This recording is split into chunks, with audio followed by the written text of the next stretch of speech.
welcome. My name is Rachel Brinke. I am a business strategist and intellectual property attorney, and I love working with entrepreneurs, and I try to put out as much content as I can to help all of you in your businesses, not just on the legal side, although that's primarily what I'm known for, but also the business strategy side. So today, I'm actually going to be targeting it on both sides of this because I want you to hear not just like kind of how I look at things and things that you guys need to be aware of, but so that you realize that there are different facets to things that are being said on the interwebs now by these industry leaders. And honestly, some of this is really just come out of the rants that I've had with my team, with other industry leaders, and I am just kind of sick, and I know many of you are as well, hearing like these redundant information, and honestly, some of it is really crappy information. So we're going to dive into two major myths. One's going to be a key business strategy one, and the other is going to be legal. Now, I understand that if you're here for legal, you're going to have to stick around for a bit. There will be a replay, so you can snag that there. If you are on this watching live, please drop a comment, leave a little emoji, and let's just have a little fun with this. I'm not going to take too much of your time today. So many of you are busy entrepreneurs, and my plan is to have quick but very valuable information. Now, if you are new to me, I'm not going to go into my whole entire history. You can just Google Rachel Brinke. I'm the only one in the world who can take a look to see what all I have going on. But the key thing that I want to share with you for all of my teachings, whether it's on the intellectual property attorney side or if it's on the side of the business strategy, whatever it is that I'm bringing to the table, is really not just from being an attorney, but from being an entrepreneur. And even more than that is being a very busy person who really emphasizes life over business. That doesn't mean I don't love business. I absolutely love business. I love the impact in the world. I love making money. Money is freedom financially, physically, and emotionally. Resources are wonderful, but really, as much as I love business, at the end of the day, I want to be as strategic as possible and create the business that I want so I can live the life that I want. And that's really the whole goal. If you want a little bit more about that, just check out the different social media pages that I have. I'm an open book. I'm share all. And circling back around to our topic for today about how industry leaders are lying to you. It's so easy for us to log onto social, see these industry leaders spouting out different information and just blindly following them because they're in authority type position. But sometimes I think perhaps they may have good intentions, but at the end of the day, they can do more damage than good. And so this isn't like a knock on any specific industry leaders. This is a culmination of almost like hashtag Rachel's rants over the year of different things that I've been thinking about and that I just really feel like I have a duty to bring to all of you so that you're not going to fall into these traps. So the first one, because we're going to go over two, the very first one is this idea that everyone is going to succeed in business. You walk on to, and by walk, I meant log, you log on to any podcast or social media profile, Pinterest board, you're going to see all these inspo posts. And I am a huge fan of inspiration and your mindset. My phrase is I get to do this. I'm a cancer survivor. And I even still have to remind myself every day how thankful I am to have the resources, skills, and ability to do what I'm doing. However, I don't believe that everyone will succeed. That doesn't mean that they can't succeed, but it doesn't mean that everyone who gets into entrepreneurship is going to succeed. Now, before I get into my points on this, if you are somebody that's sitting here and you have been so overwhelmed, this little section's for you. But understand, even if you go through this checklist that I'm going to give, talking about how you can succeed and the different little mistakes that people are making that ultimately ends in them not succeeding, is guess what? There is success in recognizing that entrepreneurship might not be for you. So don't log on social and see because person A down the street or this on Instagram is spouting X, Y, and Z and they make it look amazing. You are different than them. And that's actually one of the great things about entrepreneurship, but you can choose to not be in it, and that's not failure. I work with many clients one-on-one, not just in my law firm, but in business consulting, and I I often find that many are like, oh, I quit my 9 to 5, or my family needs the money. I just absolutely have to stay an entrepreneur, or I'm just embarrassed to tell people I don't want to do it. Well, guess what? You don't have to stay committed to it, and that's okay.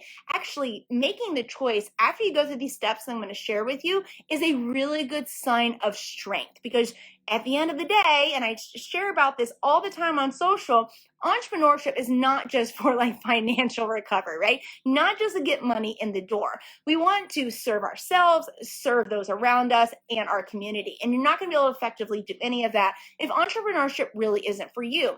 But maybe you're someone that's sitting on the fence, or you're someone that's been in business for so long, but you just need a little rejuvenation. Well, this also goes on the tail end of this whole myth that industry leaders say that everyone's going to succeed.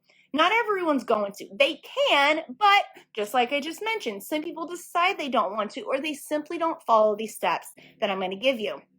For example, a key one that I've really recognized, I think we've really seen this a lot within the last 16, 18 months dealing with pandemic especially, is that we fail to be self-aware of the season of life that we're in. Oftentimes we get into entrepreneurship, we're digging around in Facebook groups, we're looking on social media, and we get this idea in our head of how we want our business to be. And oftentimes we're trying, it's like square peg in a round hole type of situation. We're trying to fit our life to that entrepreneurship mindset, that goal that we want it to be, and we're not aware of the season of life that we're in. Let me give you an example. Many of us were thrust during pandemic to have to evaluate and be self-aware of the season of life that we were in. If you had kids at home, if your 9 to 5 had shifted to online, if everything was upended for everyone, so we were forced for this self-awareness. But when we're not in a situation like that, oftentimes we'll get into business and say, okay, I need to make this amount of money, have this amount of clients, produce this amount of hours per week, move the needle this much, and you don't think about how things change. Very perfect example, since I'm a mom of 5, this is what I like to share, is I very specifically scale back on the things that I'm going to do during the summer.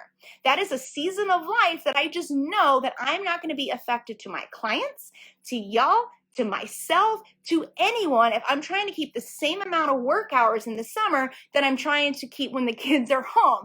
Not only am I taken away from them, but then I'm becoming stressed out, I'm not being effective, and it just doesn't work. So I need to look at knowing, okay, when the kids go back to school, I'm gonna have more hours in the day. Like right now, I'm able to sit and do this because they're not home from school yet.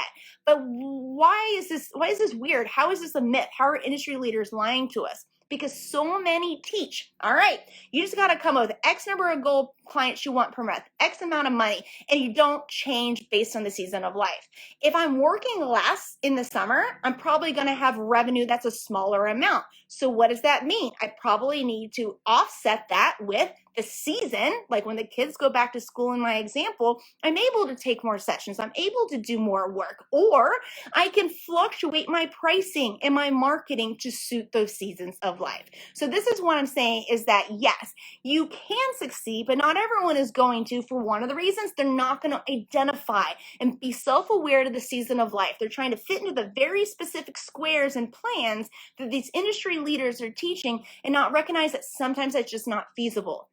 And what does this mean? It ends up resulting in burnout, in overwhelm, ineffective service, which ineffective service then is a shoddy output, which then is going to kill any potential referrals, and it just becomes a whole domino effect. So the very first tip that I have for ensuring that you're going to be able to reduce overwhelm and to succeed in your strategy is being self-aware of the season of life and adjusting your financial, physical structure in order to suit that. On the tail end of that is failing to make a plan. So many entrepreneurs are just out here. And friends, I get it. It's so easy. We have shiny object syndrome. We get overwhelmed. We just don't know. You're not being consistently planning. What I mean by this is I don't want you to sit down and create a business plan once, much like I just talked about, and then just execute. You got to be in tune with it. It's got to change. It's a living, breathing plan they're going to have for your business. You can't grow if your plan doesn't grow and change as well. Now, of course, doing all this activity, this self-awareness and this planning doesn't mean anything if you haven't really defined what your success looks like. Again, industry leaders are going success, success, success, but they're loosely using this term without definition. On one hand, that can be a good thing, right? Because I feel that success should be defined internally to ourselves, and that could change based on season of life. It was successful for me through pandemic of helping 5 kids at home in order to do virtual learning and to reach the X amount of clients that I needed to today and fulfill services for them. That was success then. When I have more time, my revenue success numbers might go up. So what is your definition of success? Let's split the hairs on this a little bit.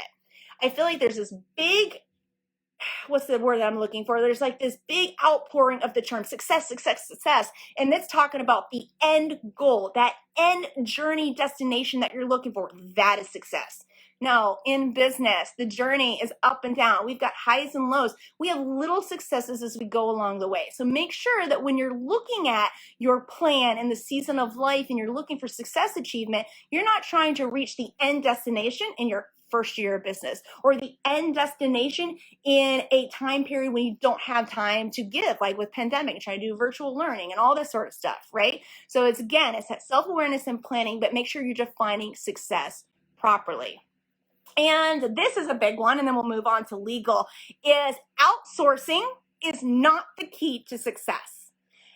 Oh, I could get on a soapbox about this one. This is huge, huge, huge, huge, huge. Many of us are solopreneurs, or we are the head of our business and we've cobbled together either employees or contractors to assist us in our business.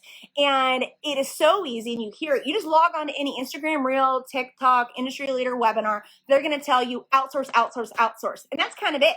They just tell you about, oh, your hours are opened up, everything's great, commit the money, and you'll have success. But that is such wrong information.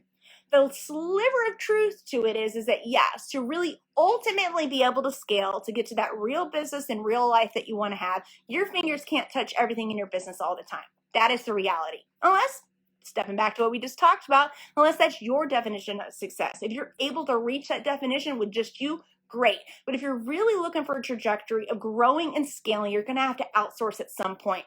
So industry leaders aren't necessarily lying there, but they're not sharing the step before that.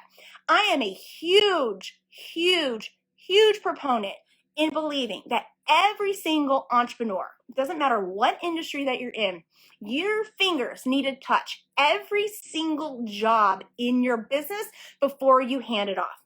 Now, there are some exceptions, such as like legal services, hiring an attorney, CPA, financial planner, but even then, you still need to be digging up to have the requisite knowledge to be able to make decisions like a strategic CEO in your business.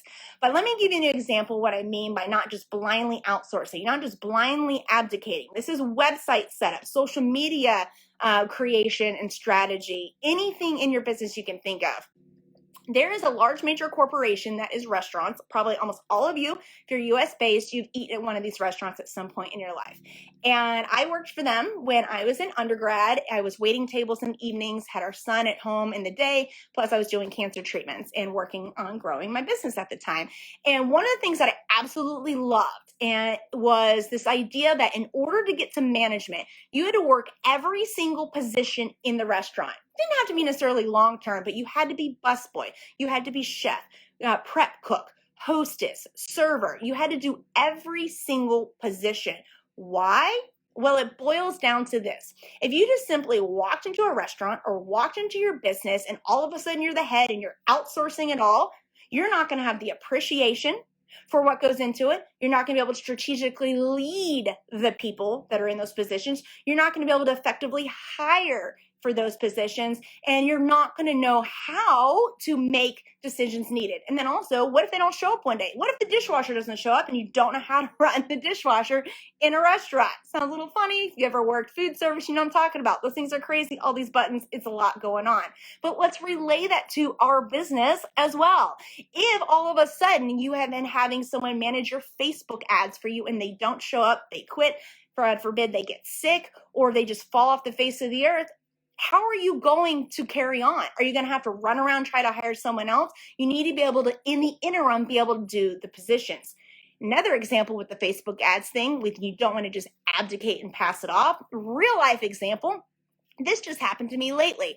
I have been doing Facebook ads by myself for years because, once again, I truly believe that you should try to do every position in your business. There becomes a point where it becomes effective in diminishing returns, but at least to learn it before you start handing it off. I hired someone that was really highly recommended to run my Facebook ads, so I could be hands off and not have to worry about it. Now, if I was someone brand new, that would have felt great. And it actually did feel pretty good because I had been managing it for so long. However, I decided to log in one day and just kind of check out and see how the reports were going and how everything was. There were so many mistakes. There were so many wrong things set up. The algorithm was then working against me. I was spending more money for less return. I would not have known that if I did not already have some, it doesn't have to be complete expert, but some requisite knowledge of how to use Facebook Ads Manager.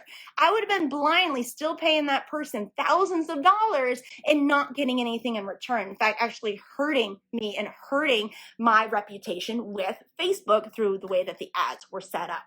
So not only in that situation was I able to review to see how the person was doing, because I had already touched and learned and had the requisite information. I had oversight.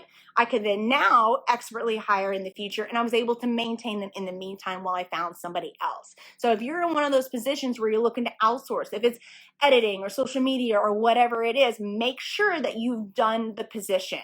And I think really, as a leader, as a manager myself who runs multiple teams, I think it's so important, just fundamentally, even for all these other reasons that I mentioned, that in you are working these positions, you get an appreciation for them. And I'm going to apologize to my team because they're either going to watch this live or they're going to listen to this later. I have a tendency now, even 15, 16 years into this, I've done all the roles in my different businesses. And sometimes I'll forget how many hours it really takes when you get into a certain task. And I am able, if I force myself to stop and think, okay, how long did it take me? How long does it take? What is the KPI, key performance indicator on that and the metric? And I'm able to have a little bit more patience and understanding because it's easy when you're not the person doing the role, right? It's easy for you to not really understand what goes into it. So now, industry leaders saying must outsource to success. You gotta have these steps in between. All the things that I just outlined here. Again, that's having the appreciation. It's being able to hire and to effectively lead, and also be there for oversight and if you have to step in at any point. All right. So again, I don't believe that everyone is going to succeed. I believe they can, but as you can see, there's all different ways that are very fundamental. And this sounds a little foo-foo and pie in the sky, but this little checklist that I just outlined of being self-aware of season of life, making the plan, defining success properly, having your own definition of that, and also outsourcing properly after you've gone through the different steps are going to set you up into a position of either being able to move toward that needle towards a successful definition, whatever you set it to be, or giving yourselves permission to be able to say, guess what? Entrepreneurship isn't for me. That is okay, friend, and that is brave, and that is awesome if you've realized that that's not what you want to do. But I caution you, don't get into that position because you feel overwhelmed. Walk through this first and see if this is really something that you want and that you can make happen. So number one myth was that everyone will succeed, and I think they can, not that everyone will. Let's move into legal. And of course, I've been affectionately called the contracts queen, different industries that I've been doing legal stuff in. Again, like I mentioned at the very beginning of this, the information that I bring here is not just because I'm an attorney and have seen some horrible things happen to clients before they came to me. They came to me after the fact, but they either did have a contract that wasn't so good or didn't have one at all. But I say this more as a business owner like you. I would rather spend my time, money, and energy, not on attorneys. That's kind of weird for an attorney to say, right? I'd rather spend my time, money, and energy on moving the needle in my business, on my marketing, on my clients, on my family, on being able to do the things that are for me outside of that. But you can't if you put yourself into a position. And this is one that I actually have real life stories about. So the number two myth here is that you don't have to use contracts, or you shouldn't use contracts. There's variations that I've heard. And actually, this comes out of a phone conversation that happened probably 6 or 7 years ago with a really huge industry leader. I'm not going to say their name. And we're talking about, oh yeah, are you going to be at the major industry conference? It'd be great to see you. And it just, the conversation just kind of ebbed into other things. And I remember this person saying to me, after I kind of explained what I do for a living. And they said, well, I don't recommend contracts to my clients. In fact, I tell them not to use them because I don't use them. Of course, I literally did fall off my chair because I was like, what? And I was like, okay, that's fine. Everyone has their own opinion. I end up giving my outline of, and I'm going to give it to you guys here in a little bit, of like why I think contracts are important. They're way more than just legal tools. It'll prevent issues. It'll save you time, money, and energy and all of that. But I wasn't really going to beat her over the head with this whole contracts idea. Fast forward about 9-10 months later, guess who's in my inbox asking for help? And it's really unfortunate because it's a situation that could have been avoided had they used a services contract in this relationship with their client. It would have outlined the expectations. It would have allowed for customer service. It also would have set the legal protection and confines needed, because it doesn't matter if you go into this thinking, oh, I'm never going to pursue my clients. You never know if they're going to pursue you, and you want to have protections like attorney's fees. Where's the dispute going to be resolved? How is it going to be resolved? These sort of things.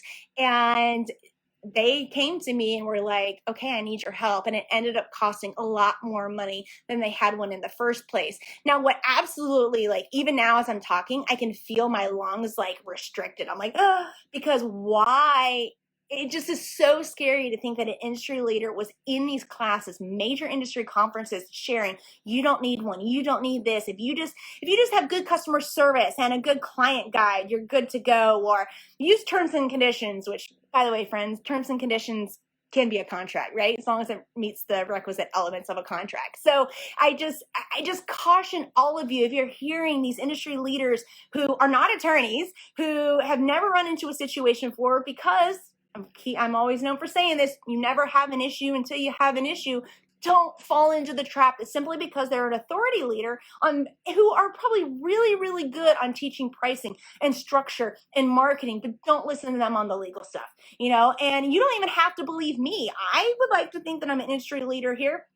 You don't even have to believe me. All you have to do is dig into one of my groups and take a look at all of the things, the way that contracts can avoid, the different issues that have popped up for other business owners just like you. And you just take a gander. And I think at the end of the day, and I can give you guys some little numbers on this real life situation. I have a whole podcast episode about how spending like $800 can save you $8,000, because I see it all the time. With this industry leader having this problem is not just exclusive to them. It happens all the time. And I'm stumbling over my words because I'm remembering back to when I was first starting out in business. I didn't have two nickels to rub together. Like I shared with you, I was waiting tables in the evenings. We didn't have a lot of money. I was going through cancer treatment. And so I understand and empathize that there may not be a lot of money for the legal stuff, including contracts, especially with contract documents are not a legally required document for most industries. If you're an attorney, often your engagement agreement is required, but like photographers and fitness professionals and that sort of stuff, it's not legally required. Like, the government's not going to come after you if you don't have one. But if you value protection, you value outlining customer expectations in one place, reducing miscommunications, putting all of them there, really important. And so I see it all the time where business owners will be like, well, I don't have a couple $100 to $800 for a contract. Then they're pursued by a client. And because they didn't have a contract, even though they were in the right, they still had to show up to court to defend it. They ended up spending how many thousands of dollars on attorney's fees, and then still ended up having to get a contract drafted on the back end. And it breaks my heart, and it's funny. It's kind of weird as an attorney saying that, or at least you guys probably hearing that, because I make more money if I have to clean up messes. But I'm not in this just to make money. I'm also in this for impact, because I know that if I help another business owner, they're able to have the real business, real life they want. They're able to go and be, during pandemic, they're able to be with their kids. They're able to do the things they want to do. They're able to pursue Team USA like I do. They're able to do whatever it is that they want, because they've taken the measures to save money by doing things on the front end and also prevent issues. The majority of time when there's little issues that happen with your clients when you're offering these services, it's not going to be one major thing. There's going to be a lot of little tiny miscommunications along the way. Then all of a sudden, it's going to be one little tiny one that was the last straw that broke that camel's back. And it's really easy to prevent more little straws being put on that camel's back if you're able to just have all your communications in one place through contracts. For us being service-based type providers, even if we do have an end product, you're going to want to look at having a services contract up front. And that's typically what I refer to when I say have a contract, but there is a whole timeline, and I'm not going to spend a lot of time on that today in this video. I think we'll do that next week. There's a whole timeline. You want to be able to make sure you're protecting every step of the way. Now, keep in mind, I'm not trying to have you paper your clients to death, beat your clients over the head with contracts. That's not what they are for. They are merely to be a preventive measure so that you can reduce any sort of potential reactivity or issues later. So I'm not saying you have to pull out a scroll written in goat's blood and carried by a pigeon to your client, right? You don't have to make it a crazy thing. Contracts are so, especially services contracts, are so incredibly common in any industry. Logging onto your phone, opening up your Instagram or your Facebook app, boom, you signed one and signed up for an account. That was the end user license agreement. That is a version of a type of a contract. So it's not weird. And in fact, depending on what type of services you're providing, many clients will actually feel safe and secure to know when they're handing you thousands or tens of thousands of dollars that they have legal protection as well.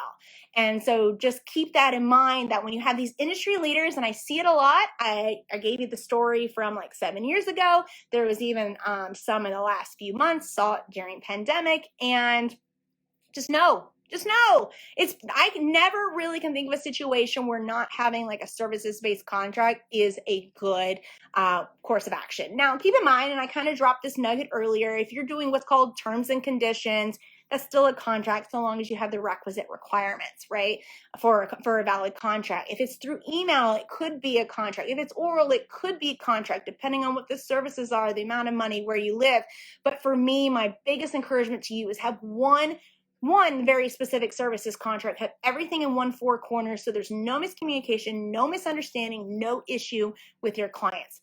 The other side of that is also ensuring that you have a model release or a license. So if you're the one that's photographed the photos and you're putting it on your social and on your website, get a model release. It's permission from the client to allow you to be able to post the photographs. If it's a photograph that someone else has taken, maybe it's a vendor or the client themselves took it and you're putting it on your social or website, get a license from them. Just have it all in writing. Now, this is not the be-all and end-all. This is just a little insight into what we're going to talk about next week of the client timeline. But just please, number 2 myth to debunk. Many industry leaders that are telling you not to have contracts, obviously, they need to come watch this video. Now, don't go tagging a whole bunch. And I'm really not thinking of so many individuals specifically. It's just a culmination of things besides the situations that I've shared with you here. And yeah, I mean, I just think the biggest thing is to understand you may go into business thinking that you're going to succeed, but if you don't do the steps, it's not going to happen. You're going to go into relationships with your clients and thinking, okay, well, I don't need a contract because I'm not going to pursue them. Well, you don't know if they're going to pursue you, or just really make it easy on you to put all communications in one place, all the really pertinent information, like when you want to get paid, how do you want to get paid, how much are they going to get, what are they going to get, like the very foundational stuff, as well as the legal miscellany that I've kind of addressed. So as you guys can see, this was 2 quick points. It wasn't that quick though. If you have any questions at all, please feel free to reach out. We're going to be trying to do these live every week. We're also going to be doing replays. So if you had to drop off, if you're watching this on the replay, thank you for joining us. And make sure you check out the brand website, contract template forms. We have courses for like how to trademark and copyright your brand, and just make sure that you're doing the legal things that you need to do. If you're looking for more like one-on-one business mentoring stuff, make sure you check out rachelbranke.com. That's where I have all of my business consulting and mentoring type services. But yeah, all that's paid for stuff, but just stick around for the coming weeks. And on social, I've got free stuff coming at you, and hope you guys have a good one.